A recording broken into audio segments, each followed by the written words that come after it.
কাৰণ এনেকুৱা পৰিক্ৰমা মোৰ জীৱনত আমি কৰা নাই কেতিয়াও আৰু আমাৰ এটা বস্তু ভাল লাগে যে এই পৰিক্ৰমাৰ যোগেদি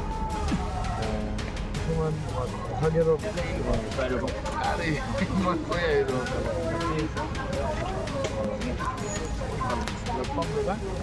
গুৱাহাটী গ'লে আহিব মই এইটো বাজি লওঁ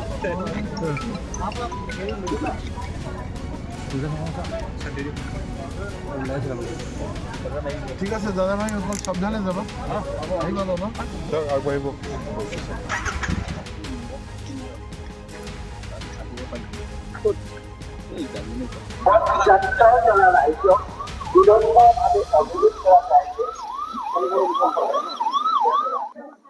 শিৱসাগৰ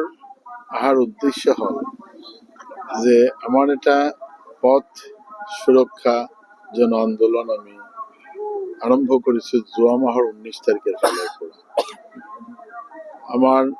এই 19 তাৰিখ ৱৰ্ল্ড ৰোড ফেটেলিটি ৰিমেম্বাৰেন্স ডে আছে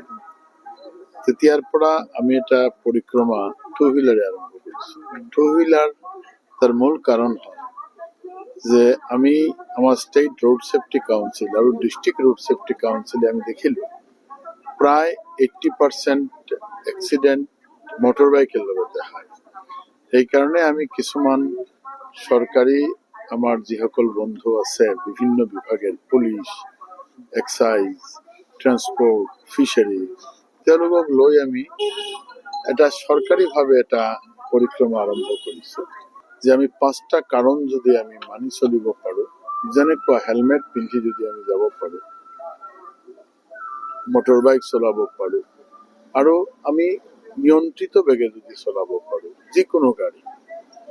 লগতে কেতিয়াও ড্ৰাংক এণ্ড ড্ৰাইভ হ'ব নালাগে টেলিফোন লৈ ড্ৰাইভিঙত কথা ক'ব নালাগে আৰু ছিট বেল্ট পিন্ধিব লাগে নিজা গাড়ীৰ ছিট বেল্টটো নিজে পিন্ধিব লাগে এইখিনি কথা লৈ আমি ৰাইজৰ ওচৰত আহিছোঁ